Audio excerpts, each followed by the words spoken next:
Yeah, good to see you. The sun comes in, goes out. Absolutely. It's cool. Well, we were chatting a little bit about you, your background, hypnotherapy, and you'd kind of talked us through the time you had lived very much a corporate life in HR through to this period of time, which is a very, very serious time after having your third child, diagnosed with ME, chronic fatigue syndrome, having a number of operations, and then that long road to recovery. And through that recovery, and at the end of that recovery, doing a 10k run, which for me even now, not sure. That was 5k was the first one, and that was quite a big deal, I have to say. Yeah. But it was a watershed for me to say I no longer have ME, and the whole mindset then switched from I'm normal, because we all want to be normal, don't we? Yeah. Well, at the end of the day, whatever it is that's going on in there, I just want to be normal. And be oneself, just be oneself, isn't it? To be oneself. And yes. So when did you decide? Okay, I even understand. You know, when did this thing about wanting to be a healer emerge? Where did that emerge? Because that's still a jump. I guess most people don't do that. Yes. Where did that come from? I can see now that it's absolutely what you were always meant to be, and you did indicate that you were always working with people. Yes. But what moment did that happen? How did you begin that journey? Yes. That's a difficult question, because I did receive hypnotherapy as part of my own recovery, and that was beneficial for me, very beneficial. The girl didn't understand ME, she didn't really understand divorce, but nevertheless, she taught me to deep relaxation. Yeah. And I'm finding with most of my clients, they don't know how to relax. Yeah. So that was very powerful for me, and I'm finding now very powerful in my own practice. So one of the first things I do with most people is I'm going to teach you to relax. Yeah.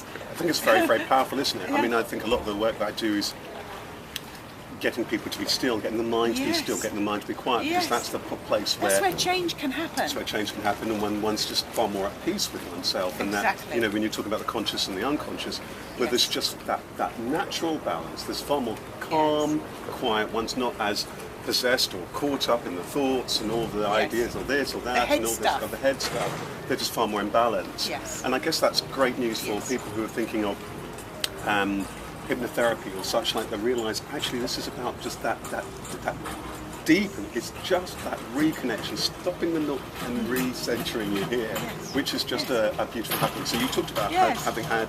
Yeah, so I received it, and it was actually a friend had heard of this particular course and said she wanted to go on it. She'd always wanted to study it, and I, really? And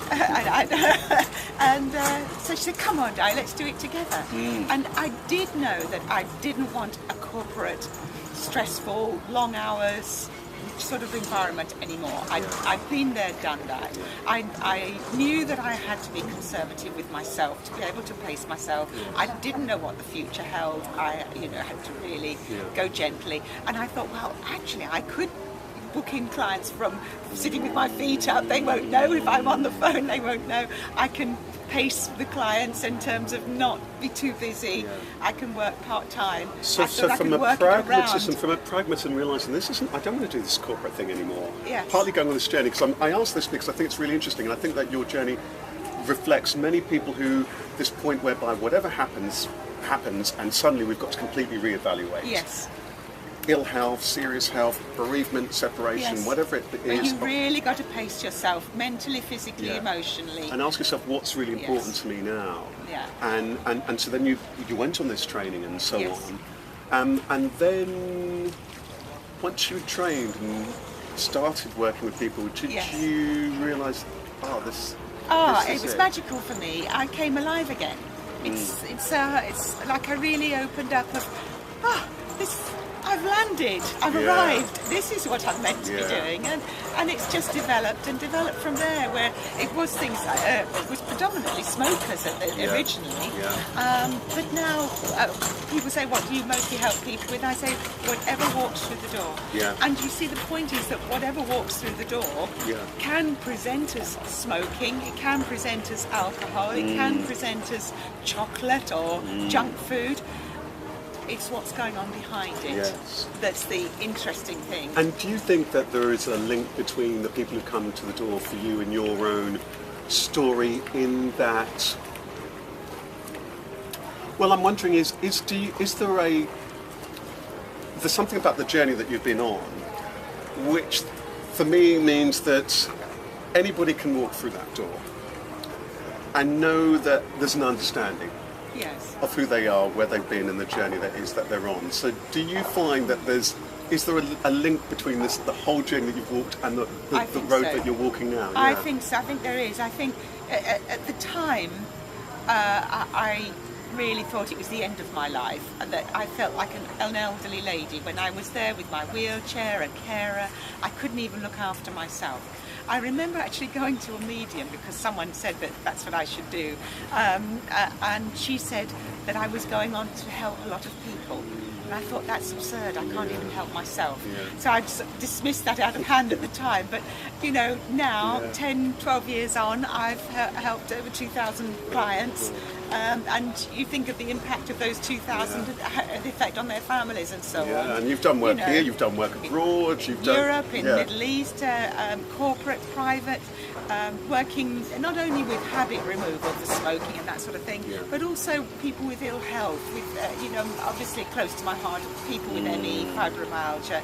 I was recently at the launch of the ME and CFS Fibromyalgia Recovery Association, with focus on the word recovery, because the culture that we're in says one doesn't recover. Yeah, I was going to ask you a little bit about that.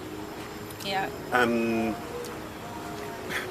It can sometimes seem, from looking outward, looking in, and maybe sometimes from, when you are looking outward, from, or somebody might be watching this thinking, what, I'm hearing your story is remarkable, but here I am trapped. Either I'm physically trapped in my circumstances, or I'm emotionally trapped in my circumstances. Yes. How can I, it's remarkable that somehow you've managed to get out of that, but I don't feel it's the case that I can possibly do that. Yes. What do you say to someone like that, and what are the basic tenets that can actually help people move through? Because it would seem that some people do seem to, that their take when they've had a physical or emotional, I understand that. it's very different, varies. It's frightening in that place, and in that frightened position of thinking, oh my God, is this me now for the rest of my life? That in that space, it can cause you to sort of draw in. Yes. I think that having got away from my ex-husband and got into a place of calm and quiet, I thought, actually no, this is just how I am at the moment. And that mindset that I stuck with at the moment, it was a refusal to believe this is me forever. And you need that mindset to have the fight within you to believe I'm going to change. Yeah. And then having got that fight, then with that fight you can then work with the right people to help you to make your recovery, to help you be released from whatever you're in. So whether it's getting the right nutritional support, mindset report, it could be the right social help that you need. I think that's absolutely right, isn't it? It seems this blend between just giving yourself the space and giving yourself the time, and exploring what is the kind of support that seems to fit for you. Yes. Emotional, spiritual, nutritional, what have you, that really trust for you, because it will be different for different people, isn't it? Of course, different circumstances. And then that kind of support. So I think one of the things that concerns me, and one of the things that actually I get people to do a lot of the time, apart from often clearing lots of stuff out, so they've got a clear headspace and quietening down and calming down, is then beginning to ask them about who it is that they have around them, so they can begin to get support. For some reason, it does seem also in our society that people, often when they become isolated, then become entrenched in that isolation. Yes, exactly. And don't spot that, first of all, it might be just one or two people initially who can be useful, and then to branch out, or this then leads to here and to there. Yes, they need to have someone to bounce off of. If you just left to your own thoughts, if those thoughts are negative, what we say is with our unconscious mind, it's either going to work for us or against us. You know, we can be Yeah. our own worst enemy or our own best friend. Completely. It's beautiful what you said to say that, because it reminds me, you know, this thing came to me a while ago. I'm sure a few people have said it.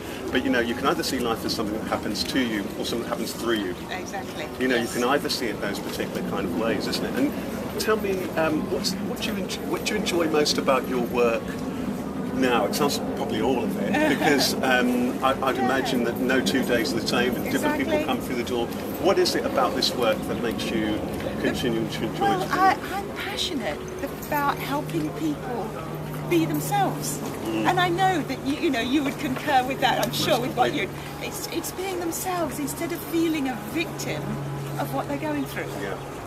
Any tips for